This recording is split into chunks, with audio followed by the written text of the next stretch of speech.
the greeting when following up with clients. Now we're talking about missed appointments, ClickBook appointments, same day appointments. When you're making a follow-up call for someone that committed to the appointment, it's very important, number one, to follow up consistently. Now you need to call them every single day if it's a missed appointment, once or twice a day, depending on the situation. But as soon as you get a hold of them, give them some positive feedback. Don't just call them and tell them you missed your appointment. When can you make it again? You really need to give them, add value to the conversation. Make the conversation, make the purpose of the call as realistic and as valuable as possible by understanding their situation, meaning that we understand that they weren't able to make it, by giving them good news that the promotions and the discounts are still available to motivate them. And number three, that you want to get them to actually walk into the office today. You want to fully focus on today, not tomorrow, today. So you got to figure something out for you to persuade them to walk into the office the same day. Now, once again, number one, you're going to tell them we understand they weren't able to make it. We understand something came up.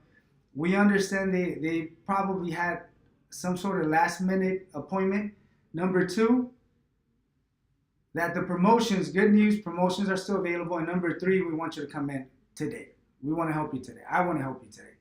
So you tell them, John, first of all, thank you for picking up the call. I appreciate the fact that you're giving me a couple seconds of your time.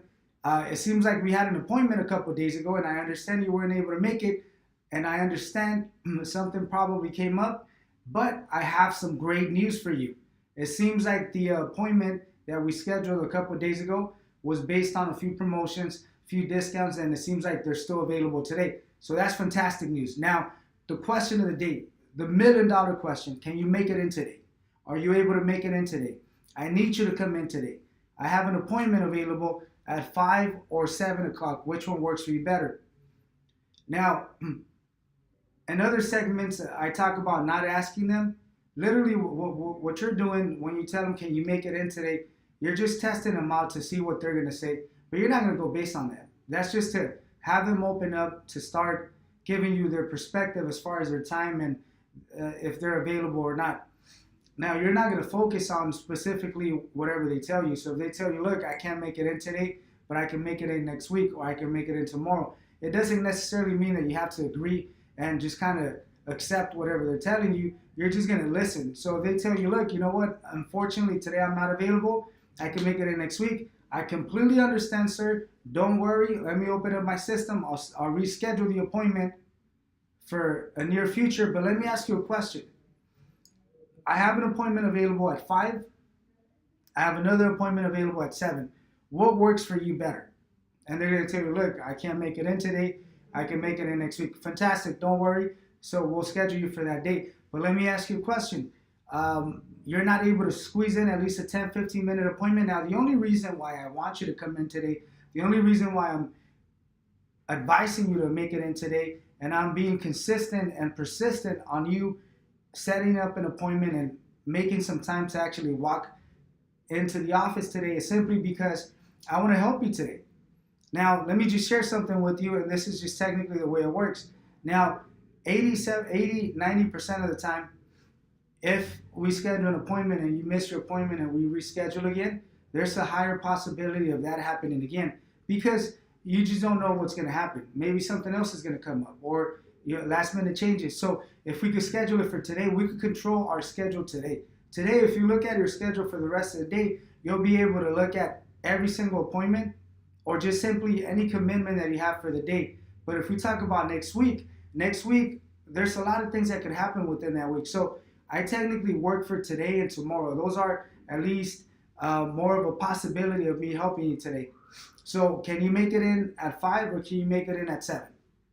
So you're going to aggressively focus on convincing them to make it in today, not tomorrow.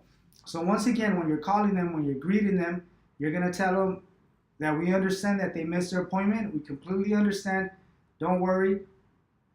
We all have last minute changes. I know your intention was to make it to the appointment. I understand you weren't able to make it. Number 2, great news, sir. fantastic news. The promotion is still available. I ran the information. It still seems like we're able to save you those $50, $60 a month. That's great news. Number 3, I need you to make it in today. Are you available today at 5 or 7? So those are the 3 things that you're going to focus on whenever you're calling and you're greeting the customer. So as soon as you ask him, can I speak with John? And he's going to tell you, this is John. John, how are you? This is Rudy from Family Insurance. I'm actually calling you regarding your missed appointment. And then you tell him, I understand you didn't make it. Great news, we have the promotions available, but I need you to come in today. 5 or 7, which one works for you better? So focus on those 3 things when you're greeting the client. This is for every single follow-up. Don't just call them and tell them you missed your appointment. When can you make it in? You need to add value.